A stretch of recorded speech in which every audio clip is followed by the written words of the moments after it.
복된 주일, 또 오늘도 하나님의 사랑하심을 입고 또 주 앞에 나오신 여러분들을 환영합니다. 나라 시국이 참 어려운 중에도 이렇게 하나님께서 평온한 중에 예배를 할 수 있도록 인도해 주신 은혜를 감사하게 됩니다. 어제 탄핵 소추안이 국회에서 통과되면서 비상계엄이 있은 지 11일 만에 대통령의 직무가 정지되었습니다. 우리 한국의 근대 역사에서 세 번째 이루어진 일로 알려져 있죠. 안타까운 일이지만 또 이러한 일이 또 필요한 일이었다는 생각을 하게 됩니다. 우리 국민들이 갖는 그 수준이 정치인들의 수준보다도 훨씬 더 높다 하는 면에서는 또 자부심을 느끼기도 하는 부분입니다. 저는 목사로 이러한 여러 일들을 보면서 하나님께서 이 나라를 여전히 붙드시고 계시는구나, 하나님이 이 나라를 여전히 사랑하고 계시는구나 하는 생각을 더 많이 하게 됩니다. 우리 예수 믿는 사람들은 더 겸손한 마음을 가지고 하나님이 이 나라를 도와주셔서 이 나라가 더욱 새롭고 또 발전된 대한민국이 되도록 함께 기도해 주시기를 부탁드리겠습니다. 오늘도 주님 앞에 나오신 여러분들에게 하늘로부터 주신 은혜와 평강이 가득하기를 빕니다. 시편 제5권의 마지막 부분을 우리가 이제 함께 읽어가고 있습니다. 오늘은 다윗의 시편 중에서 시편 140편 그리고 141편을 함께 살피려고 합니다. 다윗이 대적자들에 의해서 고난받는 두 가지 면을 우리가 함께 살펴보면서 오늘을 사는 저와 여러분에게 주시는 교훈을 함께 살피려고 합니다. 우리가 잘 아는 것처럼 다윗은 이스라엘의 왕으로 기름 부음을 받고 있어도 약 10년 정도의 긴 시간 동안 대적자들에게 쫓기면서 도피와 방랑 생활을 하였습니다. 대적자들의 공격에서 그 10년 세월을 지내게 하셨다 하는 면들을 우리가 좀 주목해 볼 필요가 있겠습니다. 그뿐만 아니라 그의 주변에는 신실한 자들도 함께 있었지만 여전히 그를 해하려고 하는 대적자들도 많았던 것을 우리가 생각하면서 오늘 말씀에 귀를 기울여 보시기 바랍니다. 설교의 제목은 죄악된 세상을 이기려면 이렇게 붙여봅니다. 오늘도 성령 하나님께서 저와 여러분의 마음을 깨우쳐 주시고 또 풍성한 은혜를 더해 주시기를 빕니다. 먼저 우리가 흔히 이 세상을 죄악된 세상이라고 부르곤 합니다. 이 세상에 대하여 성경이 가르치고 있는 바가 무엇인가를 한번 짚어볼 필요가 있겠습니다. 성경은 이 세상에 대해서 네 가지의 관점을 우리에게 가르쳐주고 있습니다. 이 부분들을 한번 짚어보겠습니다. 성경은 먼저 이 세상을 하나님이 선하게 지으신 대상으로 소개해 줍니다. 이것은 처음 세상에 대한 말씀이죠. 하나님께서 그분의 지혜와 능력으로 지으신 이 세상은 그분의 성품을 잘 반영한, 그래서 선한, 그런 선한 세상이었다. 이렇게 성경은 먼저 알려줍니다. 창세기 1장 31절 말씀에 보면 하나님이 지으신 그 모든 것을 보시니 보시기에 심히 좋았더라. 이 좋았다라는 말이 선했다라는 말입니다. 이것을 우리가 너무 일반적인 용어로 하다 보니까 어떤 주관적인 느낌을 표현하는 말로 우리가 많이 이해하지만 본래 의미는 선하다라는 의미입니다. 하나님이 6일 동안의 창조를 마치시면서 보시기에 좋았다, 선했다라는 말들을 계속 번복하시다가 마지막 6일에 모든 창조를 마무리하시고서 또다시 이 말씀을 하신 겁니다. 보시기에 심히 좋았다, 심히 선했다, 이렇게 표현했습니다. 디모데전서 4장 4절 말씀에서도 이렇게 가르쳐 줍니다. 하나님께서 지으신 모든 것이 선함에 감사함으로 받으면 버릴 것이 없다, 이렇게 가르쳐 줍니다. 하나님이 지으신 모든 것이 선했다. 그래서 세상에 대한 성경의 첫 번째 관점은 하나님이 창조하신 선한 세상이었다라는 점입니다. 하지만 이 세상의 선함은 아담과 하와의 범죄로 타락하게 되면서 부패한 세상이 되어버렸습니다. 우리가 흔히 죄악된 세상이라고 말하는 그러한 세상이 되어버린 것입니다. 죄와 타락으로 이 세상의 모습 또한 큰 변화를 겪었지만 무엇보다도 이 세상을 더럽히게 된 것은 이 세상을 살아가는 사람들의 죄와 부패 때문임을 성경은 말해주고 있습니다. 죄와 타락으로 인하여 부패했음에도 불구하고 여전히 하나님이 이 세상의 진정한 왕이 심에도 불구하고 사탄은 자기가 이 세상의 왕인 줄 알고 왕노릇하려 합니다. 그래서 요한 1서 5장 19절 하반절 말씀에서 이렇게 표현합니다. 온 세상이 악한 자 안에 처해 있다라고 가르칩니다. 적지 않은 신학자들은 이 세상을 볼 때 우리가 구조와 방향을 잘 구분해서 보아야 한다라고 말하곤 합니다. 이게 무슨 뜻인가 좀 여러분들에게 설명을 드리면 이 세상의 방향, 이 세상이 어디로 가는가 하는 이 방향에 있어서는 끊임없이 죄와 타락으로 부패한 것이지만 이 세상이 본래 창조된 그 구조 자체는 죄와 타락에도 불구하고 여전히 처음 창조한 상태를 보존하고 있다라는 것입니다.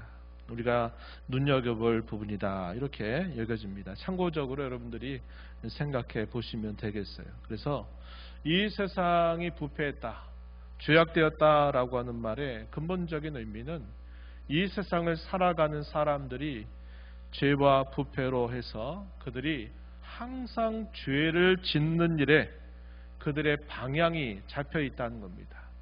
우리가 가끔씩 비유를 들자면 기울어져 있다라는 말을 쓰죠. 기울어져 있다. 위에서 물방울이 떨어지게 되면 그 떨어지는 물방울은 기울어져 있는 경사면으로 반드시 흘러내리는 방향을 갖는 것처럼 부패하고 타락한 사람들이 늘 무엇인가를 계획하고 무엇인가를 생각하는 것들은 항상 그 죄라고 하는 방향으로 기울어진 대로 그렇게 생각하면서 살아간다 하는 사실이죠. 이것이 성경에서 가르치는 이 세상에 대한 또 하나의 관점입니다. 그러면 이 죄악된 세상을 하나님께서 그대로 두실까요? 성경은 그렇게 말하지 않습니다. 성경이 말하는 세 번째 관점이 등장하는데 하나님은 그럼에도 불구하고 이 세상을 사랑하신다라고 가르쳐 줍니다. 우리 너무나 잘 알고 있는 요한복음 3장 16절 말씀을 한번 보시면 이렇게 말합니다. 하나님이 세상을 이처럼 사랑하사 독생자를 주셨으니 이는 그를 믿는 자마다 멸망하지 않고 영생을 얻게 하려 하심이라. 말하자면 하나님께서 유일하신 아들 혹은 독생자를 내어주실 만큼 이처럼 사랑하신 세상이라고 가르쳐주고 있습니다. 하나님은 죄악된 세상을 구원하시려고 예수님을 이 땅에 보내주셨습니다. 안타깝게도 예수님을 믿고 영생을 얻는 자들도 있지만 여전히 믿지 않고 하나님의 진노와 심판에 처한 자들도 있다고 말합니다. 성경은 지금 우리가 살고 있는 이 세상의 모습이 바로 이러한 세상임을 우리에게 가르쳐 주고 있습니다. 오늘 우리가 이제 살펴보게 될 시편에서 다윗이 경험하고 있는 세상이 바로 그러한 세상임을 우리가 알 수 있겠습니다. 그러면 이러한 세상이 영원히 계속 되다가 멸망하고 없어지겠는가? 성경은 그렇지 않다고 우리에게 가르쳐 줍니다. 성경이 죄악된 세상이 장차 구속으로 말미암아 완성될 대상으로 묘사해 주고 있다 하는 사실입니다. 말하자면 구속을 받아 구원을 받아서 완성될 세상의 모습을 약속하고 있다는 사실입니다. 로마서 8장 19절로 21절 말씀에 보면 이렇게 기록되어 있습니다. 한번 보시죠. 피조물이 고대하는 바는 하나님의 아들들이 나타나는 것이니 피조물이 허무한데 굴복하는 것은 자기 뜻이 아니요 오직 굴복하게 하신 이로 말미암음이라. 그 바라는 것은 피조물도 썩어짐의 종노릇 한 데서 해방되어 하나님의 자녀들의 영광의 자유에 이르는 것이니라. 이렇게 말합니다. 피조물이 썩어짐의 종노릇 하는 것, 지금 이 죄된 세상의 모습을 이렇게 표현하고 있는 겁니다. 그런데 장차 이 썩어짐의 종노릇 한 데서 해방이 되어서 하나님 자녀들의 영광의 자유에 이르게 될 것이다. 이렇게 말합니다. 이걸 다르게 말하면 이 세상을 하나님이 온전히 구원하셔서 완성하실 것이다 라는 사실을 우리에게 보여주고 있는 겁니다. 그래서 성경이 우리에게 약속하는 이 세상의 궁극적인 미래는 비관적이거나 멸망으로 사라져버리는 그러한 세상이 아니라 장차 완성되고 영광스럽게 될 것임을 분명하게 말해주고 있다 하는 것입니다. 이게 우리 사람의 예측이라면 믿지 못할 것입니다. 믿기 어려울 거예요. 그러나 이것이 변치 아니하시는 하나님의 말씀이고 하나님의 약속이라고 하는 사실이 우리로 하여금 굳건한 소망을 가지고 이 세상을 살게 해준다 하겠습니다. 이제 정리해보면 오늘 우리는 그 옛날의 다윗처럼 구원받아 성도로서 이 죄악된 세상을 살고 있다는 것입니다. 이것을 다르게 말하면 우리는 하나님께 속한 자로 이 죄악된 세상을 살고 있다는 말도 됩니다. 이러한 표현은 예수님께서 저와 여러분에게 잘 알려주신 말씀입니다. 우리가 조금 전 제시했던 요한일서 5장 19절 말씀을 전체적으로 소개하면 이렇게 표현되어 있습니다. 또 아는 것은 우리는 하나님께 속하고 온 세상은 악한 자 안에 처한 것이며 이렇게 말합니다. 우리는 하나님께 속했다는 겁니다. 이 세상에 속한 자들이 아니라 하나님께 속한 자가 됐다는 것이죠. 그러나 온 세상은 여전히 일정한 기간 동안에는 이 악한 자 안에 처해져 있다는 사실을 우리에게 말해주고 있어요. 또한 그 유명한 예수님의 대제사장적인 기도가 기록되고 있는 요한복음 17장의 내용에서 우리 성도들에 대한 정체성 이렇게 표현했습니다. 11장 11절 말씀에 예수님의 기도 가운데 이런 말씀이 주어집니다. 나는 세상에 더 있지 아니하오나 그들은 세상에 있사옵고 세상에 있다 그럽니다. 여기서 말하는 세상의 의미는 어떤 의미일까요? 네 가지 중에 죄악된 세상을 말하고 있다는 겁니다. 나는 아버지께로 가옵나니 거룩하신 아버지여 내게 주신 아버지의 이름으로 그들을 보존하사 우리와 같이 그들도 하나가 되게 하옵소서 이렇게 기도하셨습니다. 14절에 또 예수님이 이렇게 기도하세요. 내가 아버지의 말씀을 그들에게 주었사오매 세상이 그들을 미워하였사오니 이는 내가 세상에 속하지 아니함같이 그들도 세상에 속하지 아니함으로 이남이니이다. 성도된 자들은 이 세상에 속한 자가 아니기 때문에 세상이 그들을 미워할 수밖에 없다. 이렇게 예수님이 가르쳐 주셨습니다. 또 16절 말씀에서 또 이렇게 예수님은 이렇게 기도하셨습니다. 내가 세상에 속하지 아니함같이 그들도 세상에 속하지 아니하였사옵나이다. 이 말입니다. 그래서 우리가 이 표현들을 정리하면 우리 예수 믿는 사람들은 어떠한 정체성을 가지고 있느냐 할 때 자주 여러분들에게 기회될 때마다 소개하듯이 우리는 이 세상에 살면서, 다시 말해서 이 죄악된 세상에 살고 있지만 우리는 이 죄악된 세상에 속한 자가 아니라 하나님께 속한 자다라는 사실을 우리가 확인하게 된다 하는 것입니다. 이 말씀들을 보면은 하나님께 속한 의인된 저와 여러분은 이 세상에서 악인들과 함께 살고 있다는 것을 우리에게 알려주고 있는 겁니다. 그렇다면 이 죄악된 세상을 성도로 산다라는 것은 끊임없이 영적인 싸움을 수행하며 살아간다 하는 말도 되는 것입니다. 오늘 우리가 이제 살펴보게 될 이 시편은 다윗이 그러한 삶을 우리보다 앞서서 살았다는 사실을 잘 보여주고 있습니다. 이처럼 다윗은 악인들과 함께 세상을 살면서 그들과 더불어 영적인 싸움을 직면하고 있음을 깨닫습니다. 오늘 우리가 살피는 두 시편은 이러한 두 가지 상황을 우리에게 보여주고 있습니다. 140편의 말씀에서는 악인들에게 공격받고 있는 상황이 그려집니다.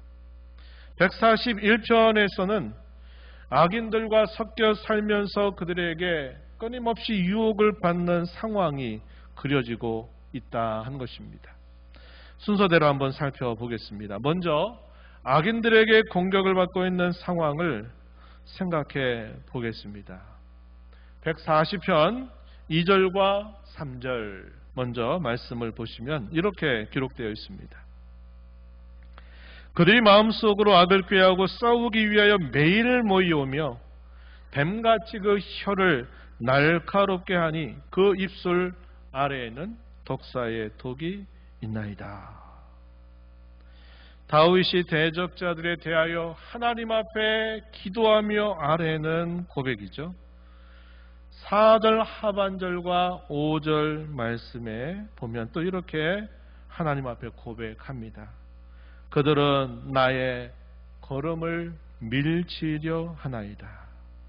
교만한 자가 나를 해하려고 올무와 줄을 놓으며 길 곁에 그물을 치며 함정을 두었나이다. 이렇게 고백했습니다. 다윗이 하나님 앞에 말씀드리는 이 악인들의 공격이 무엇인가요? 마음속으로 악을 꾀하고 싸우기 위해서 그들이 이 악을 도모하고 싸우기 위해서 그들이 함께 모여서 은밀한 이런 일들을 추구하고 독한 말로 계속 공격할 뿐만 아니라 해하기 위해서 그의 걸음을 밀치고 그가 가는 길에 올무와 줄을 놓고 함정을 팠다 하는 사실을 우리에게 보여주고 있는 것입니다. 우리가 어떤 광경을 생각해 보면 좋을까? 제가 초두에 여러분들에게 말씀드린 것처럼 다윗이 동족들로부터 미움을 받고 특별히 사울 왕에게 미움을 받아서 오랜 세월 동안 도피 생활을 해야만 했던 그 상황을 머릿속에 그려보면 될 것입니다. 그가 피하고 또 다른 곳으로 옮겨가게 되면 또다시 그가 어디 있는가를 또 수소문해서 찾아내고 또 그의 가는 길에 함정을 파고 울무를 만들고 또 그를 말로 독한 말로 그를 공격해서 결국은 그를 해하려고 하는 이런 일들이 참 오랜 세월 동안 계속되었던 것을 우리가 떠올려 볼 수 있겠습니다. 그것만이 아니다 이 말이죠. 악인들과 섞여 살면서 언제든지 다윗을 유혹해서 그를 여전히 쓰러뜨리려고 하는 상황이 그려지고 있습니다. 악한 말과 생각들, 악한 행실에 함께 하게 만들려고 하거나 그들의 진수성치 안에 끌어들이려고 하는 것을 보여줍니다. 시편 141편 3절과 4절 말씀, 우리 함께 이 말씀을 읽어보겠습니다. 141편 3절 4절 같이 읽어봅니다. 여호와여 내 입에 파수꾼을 세우시고 내 입술의 문을 지키소서. 내 마음이 악한 일에 기울어 죄악을 행하는 자들과 함께 악을 행하지 말게 하시며 그들의 진수 성찬을 먹지 말게 하소서. 아멘. 그렇게 함으로써 결국 이 대적자들은 다윗을 죽이고 해하려고 한 것입니다. 141편 7절 9절 말씀에 이렇게 기록되고 있습니다. 7절에 보시면 사람이 밭가라 흙을 부스러뜨림같이 우리의 해골이 수올 입구에 흩어졌도다. 9절에서는 나를 지키사 그들이 나를 잡으려고 놓은 올무와 악을 행하는 자들의 함정에서 벗어나게 하옵소서. 여기 보면 올무, 함정이라고 하는 걸 통해서 표현되어 있죠. 9절에 계속 보면 나를 지키사 그들이 나를 잡으려고 놓은 올무와 악을 행하는 자들의 함정에서 벗어나게 하옵소서. 이렇게 표현하고 있다는 겁니다. 두 가지 상황이 그려진 것이죠. 하나는 악인들이 다윗을 직접 공격을 해서 그를 해치려고 하는 그런 상황. 또 하나의 상황은 그들이 함께 있으면서 계속 그에게 죄에 빠지도록 유혹하도록 해서 결국은 그를 해하려고 하는 이런 상황이 펼쳐지고 있다는 사실입니다. 이러한 두 상황에서 다윗은 오직 하나님께 피하며 하나님께 기도하며 도우심과 구원을 간청합니다. 시편 140편 1절 말씀에 이렇게 하나님 앞에 아뢰입니다. 여호와여 악인에게서 나를 건지시며 포악한 자에게서 나를 보전하소서. 4절에서도 또 이렇게 하나님 앞에 간절하게 구합니다. 여호와여 나를 지키사 악인의 손에 빠지지 않게 하시며 나를 보전하사 포악한 자에게서 벗어나게 하소서. 그들은 나의 걸음을 밀치려 하나이다. 이렇게 하나님 앞에 고백하며 구원을 간청합니다. 140편 8절에서도 또 이렇게 말했습니다. 여호와여 악인의 소원을 허락하지 마시며 그의 악한 꾀를 이루지 못하게 하소서. 이렇게 하나님 앞에 고백을 드리면서 구원을 간청하고 있다는 겁니다. 그의 기도는 간절하고 하나님께서 연락해 주시기를 바랍니다. 그래서 주의 앞에 마치 분향함과 같이 되고 상달되기를 바라고 저녁에 제사를 드리는 것처럼 하나님께서 받아주시기를 간청합니다. 141편으로 가서 1절과 2절에 보면 이렇게 하나님 앞에 아뢰고 있습니다. 여호와여 내가 주를 불러싸우니 속히 내게 오시옵소서. 내가 주께 부르짖을 때 내 음성에 귀를 기울이소서. 나의 기도가 주의 앞에 분향함과 같이 되며 나의 손드는 것이 저녁 제사같이 되게 하소서. 이렇게 기도를 올립니다. 구약의 제사를 드릴 때 분향단에서 그 분향하는 연기가 끊어지지 않도록 했어요. 그리고 그들이 아침과 저녁으로 제사를 드리게 될 때 하나님이 그 제사를 받아주신다 약속하시죠. 그래서 마치 자기가 구원을 간청하는 이 간절한 기도가 하나님 앞에 마치 분향한 것처럼 되게 해달라고 저녁에 제사 같이 연락이 돼서 자신의 간구를 하나님이 들어주시기를 간청하고 있다는 사실입니다.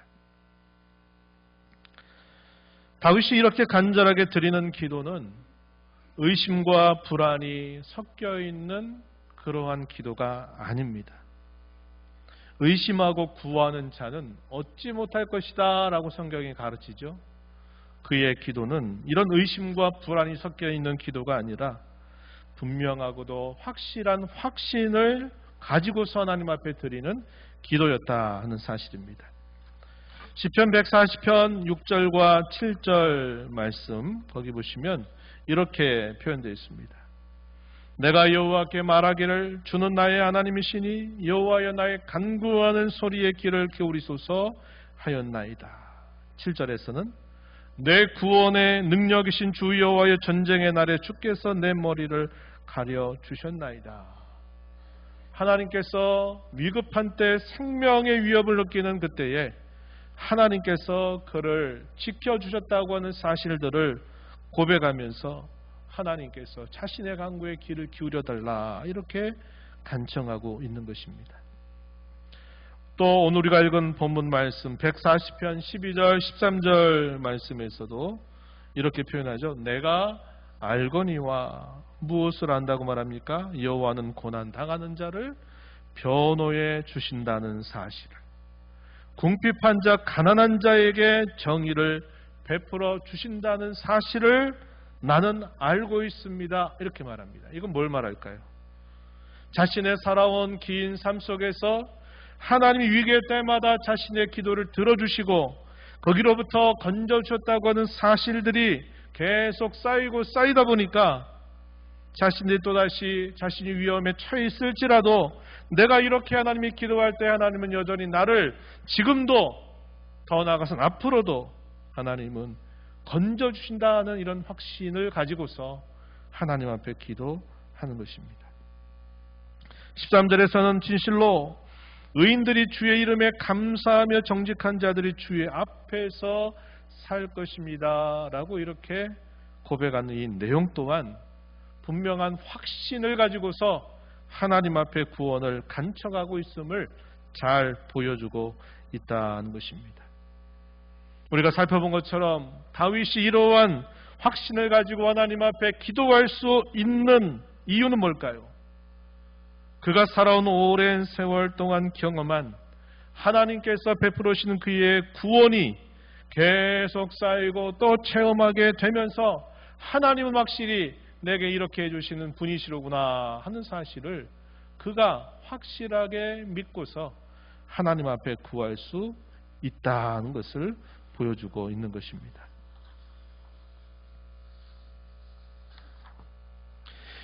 우리가 지금까지 살펴봤던 이 교훈은 다윗만 살았던 삶이 아님을 우리는 기억해야 합니다.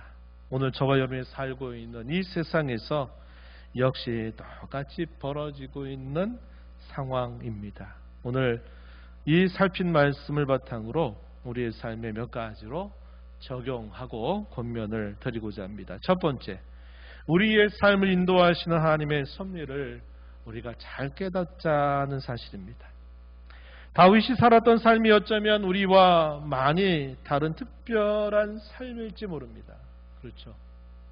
남다른 삶을 산 것은 분명합니다. 그렇지만 그가 성도로 살면서 악인들의 공격 속에 애워싸이고 악인들과 더불어 함께 살면서 끊임없이 유혹을 맞닥뜨리며 살았던 그 삶은 오늘 저와 여러분이 살아가는 우리의 삶과 다르지 않다 하는 사실입니다.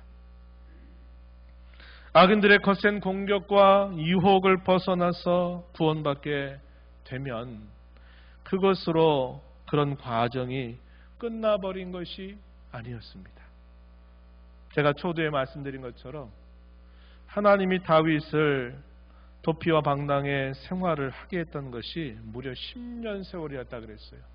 이 10년 세월 동안 이와 비슷한 일을 얼마나 많이 경험했겠습니까? 오늘 새벽 시간에도 살펴보지만 다윗이 도망치는 그런 모든 길들은 그를 해하려고 죽이려고 하는 원수들에게 다 보인다 이 말입니다.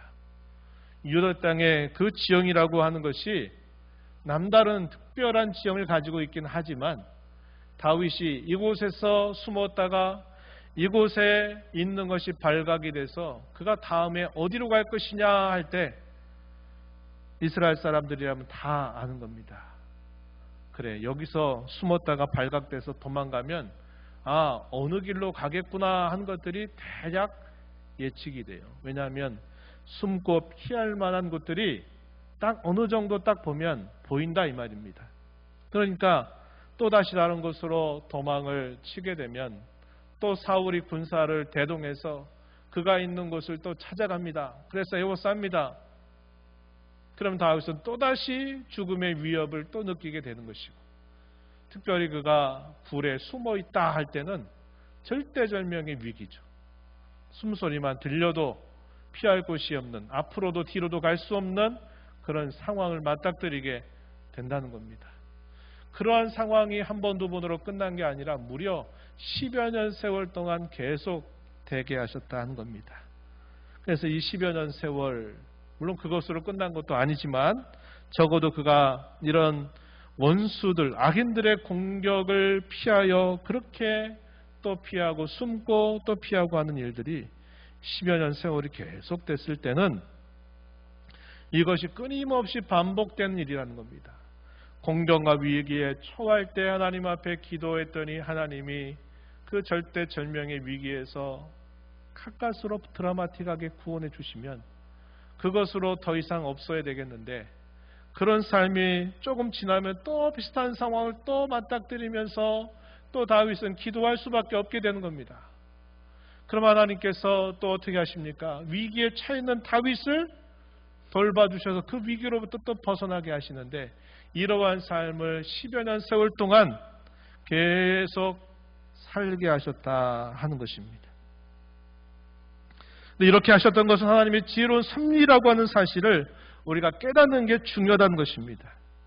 공경과 구원을 체험하는 이 사건이 한 번으로 끝나는 것이 아니라 이것이 계속 반복되게 하심으로써 하나님은 그를 끊임없이 연단하시는 일을 쉬지 않으셨다는 겁니다.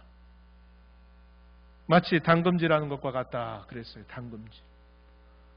철의 강도를 높이기 위해서 계속 철을 두드려 대고 철을 가열해가지고 아주 뜨거운 그런 온도까지 높였다가, 그리고 난 다음에 그 철을 물에다가 휙 담궈버리면 순식간에 그것이 식으면서 강도가 아주 강해집니다. 이 일을 한 번 하고 끝나는 것이 아니라 계속 이 일을 반복하도록 하나님이 하신다는 겁니다. 이것은 하나님의 능력이 없어서가 아니라 하나님의 지혜로운 섭리 안에서 하나님이 다윗을 남다르게 연단하시기 위해서, 그를 빚어가기 위해서 하나님이 그렇게 하셨다는 사실을 보여주고 있는 겁니다. 그가 진정한 온 이스라엘의 왕이 되어서 그가 하나님만을 온전히 바라고 하나님께서 맡겨주신 그 백성들을 올바르게 잘 다스려서 그곳에 하나님의 뜻이 실현되는 그런 나라를 세우게 하기 위하여 하나님은 이 다윗을 남다르게 연단하시는 일을 하셨다 한 것입니다. 우리가 살아가는 우리의 삶 속에서도 우리가 이 땅에 삶을 마치기 전까지 계속 이 일은 반복될 것입니다. 반복될 거예요. 공경에 처하다가 기도하다가 하나님의 도움을 받고 또다시 공경에 처하다가 또 기도하며 하나님의 구원을 체험하는 이 일들이 우리가 살아가는 인생 전체에서 계속 반복되게 하시는 하나님의 섭리가 저와 여러분의 인생 속에서도 계속된다 하는 것을 우리가 기억하며 살자고 하는 겁니다. 끊임없이 하나님을 의지하게 하십니다. 그분이 우리의 진정한 구원자가 된다고 하는 사실들을 또 경험하게 하심으로써 그를 하나님의 진정한 자녀답게 빚어 가시려고 하나님은 이런 담금질을 저와 여러분이 살아가는 인생 속에 계속되게 하신다는 것을 우리가 깨닫고 살자고 하는 것입니다. 둘째로, 죄악된 세상에서 악인들을 이기기 위해서 기도가 얼마나 중요한지, 이 기도를 우리가 산 동안 끊임없이 쉬지 말아야 된다고 하는 것을 배우자고 하는 것입니다. 이기고 지는 것은 결국 악인들과 같은 길을 갈 것이냐 아니면 악인들과 다른 길을 갈 것이냐 하는 문제로 우리가 말할 수 있을 것입니다. 그들과 다른 길을 가는 것이 곧 이기는 것이요, 그들과 똑같은 길을 걸어가는 것이 결국은 지는 것이 될 것입니다. 그들은 우리보다도 지혜롭고 그들은 우리보다도 더 많고 더 강한 세력을 가지고 있습니다. 우리의 지혜와 우리의 힘으로는 그들을 당해낼 수 없습니다. 우리가 하나님의 지혜와 그분의 능력을 힘입는 길만이 우리가 이 죄악된 세상에서 악인들과 더불어 싸워 승리할 수 있는 길이 될 것입니다. 그것은 곧 그분을 가까이 하는 길밖에 없어요. 그분의 품에 우리 자신을 포개는 것밖에 없다고 하는 사실입니다. 시편 기자는 이렇게 우리를 깨우쳐줍니다. 시편 73편 27절 28절 말씀인데 우리 함께 이 말씀 같이 읽어보겠습니다. 함께 읽어볼게요. 무릇 주를 멀리하는 자는 망하리니 음녀같이 주를 떠난 자를 주께서 다 멸하셨나이다. 하나님께 가까이함이 내게 복이라. 내가 주 여호와를 나의 피난처로 삼아 주의 모든 행적을 전파하리이다. 아멘. 대조되는 표현이 등장하죠? 뭐가 등장합니까? 주님을 멀리하는 자 망할 것이다. 주님을 가까이 하는 것이 복이다. 이렇게 대조를 이루고 있는 겁니다. 우리가 하나님 앞에 기도하는 근본적인 의미는 내가 기도해서 얻고 싶은 것을 얻어내겠다 하는 것보다 더 근본적인 기도의 성격은 나의 지혜와 나의 힘으로 할 수 없습니다. 내가 아무리 발버둥 쳐도 나는 이 악인들과 둘러싸이는 이 상황 속에서 그들을 당해내지 못합니다. 오직 하나님만이 나를 도와주셔야만 됩니다. 하나님이 함께해 주셔야만 됩니다 하는 것을 우리가 표하는 가장 대표적인 행위가 뭐냐? 기도하는 거예요. 기도는 하나님께 나아가는 가장 좋은 방법이 된다는 것입니다. 그러하기에 저와 여러분의 기도는 기도 많이 해서 내가 얻고 싶은 거 많이 받아내는 것이 기도 잘하는 사람이 아니라 기도 잘하는 사람은 뭘까요? 나는 안 됩니다. 내 힘으로는 할 수 없습니다. 하나님이 도와주셔야만 되고 하나님이 해주셔야만 된다고 하는 사실을 기억하고 그분 앞에 나를 맡겨드리는 일을 잘하는 것이 기도 잘하는 사람이에요. 이런 기도가 진짜 기도다 이 말입니다. 다윗은 위기 때마다 뭘 할까요? 싸우는 기술도 있고 무기도 잘 다루고 악기도 잘 다루고 하는 그런 능력이 남다르게 출중한 사람이었지만 대적자들이 자신을 에워싸는 상황에서 자기가 아무리 싸우는 기술이 좋고 아무리 자기의 실력이 좋다 한들 그들과 맞서 싸울 수 없는 것입니다. 그가 하는 모든 일들은 뭘까요? 기도예요. 기도. 하나님께 자신을 맡겨드리는 겁니다. 하나님을 전적으로 붙들고 의지하는 것입니다. 하나님 앞에 더 가까이 나가야지 하나님이 아닌 다른 곳으로 자기가 아무리 그 길을 찾으려고 하여도 그 길을 찾을 수 없는 것입니다. 그러니 그는 늘 하나님 앞에 기도하는 거예요. 그 기도하는 내용들이 시편 곳곳에서 남아있는 겁니다. 그리고 오늘 우리가 그런 말씀을 읽으면서 우리가 이 죄악된 세상에서 우리가 악인들과 더불어 함께 살고 또 악인들의 공격을 맞서 싸워 승리하려면 우리 또한 하나님 앞에 간절하게 기도하지 않고는 절대로 이겨낼 수 없다는 사실을 우리는 깨닫고 우리는 이 기도하는 일을 잘하는 성도로 살아가야 되겠다는 겁니다. 기도하는 일을 작정하십시오. 그리고 기도하는 일에 힘을 더 쏟으십시오. 시간을 많이 드리는 것보다 더 중요한 것은 기도를 왜 하느냐 하는 거죠. 바로 오늘 우리에게 주신 이 교훈을 붙들고 하나님 앞에 더 기도 잘하는 저와 여러분이 되기를 진심으로 권면드립니다. 마지막으로 죄악된 세상에서 악인들을 이기려면 성도된 신분을 인식하고 거룩한 삶을 결단하자고 하는 것입니다. 악인들과 함께 사는 세상 속에서 그들의 공격과 유혹을 이겨내기 위해서 무엇보다도 저와 여러분이 그들과 더불어 구별된 성도라고 하는 사실을 잘 기억해야 된다는 겁니다. 구별된 자로 삼아주신 것대로 우리가 구별된 삶, 즉 거룩한 삶을 살겠노라고 결단하며 살아가야 하겠습니다. 우리가 앞에서 살펴봤던 시편 141편 3절과 4절에서 다윗이 기도했던 것처럼 우리의 입술에 파수꾼을 세우고 우리의 마음이 약한 것으로 기울지 않으며 악인들의 행실을 따라가지 말고 그들이 아무리 맛있는 진수성찬 같은 것을 차려놓고 함께하자고 초대하여도 그러한 자리에 함께하지 않는 결단이 우리에게 필요합니다. 이 말을 여러분들 문자대로 이해하지 않으시겠죠? 그들과 식사하지 말아라. 안 믿는 사람과 식사 자리도 함께하지 말라. 그런 말을 말하는 게 아니다 이 말이죠. 그들의 죄악의 자리에 동참하지 않겠다라고 하는 것을 보여주는 말씀이 될 것입니다. 우리의 성도의 힘은 거룩함에서 나옵니다. 그 힘의 원천은 결국 하나님으로부터 우리에게 주어지는 것입니다. 이것을 힘입지 않고는 우리가 이 죄악된 세상을 이겨낼 수 없다는 사실들을 기억하면서 하나님 앞에 이러한 교훈들을 마음에 새긴 자로 남은 삶을 살아가는 저와 여러분 모두가 되기를 진심으로 바랍니다. 기도하겠습니다.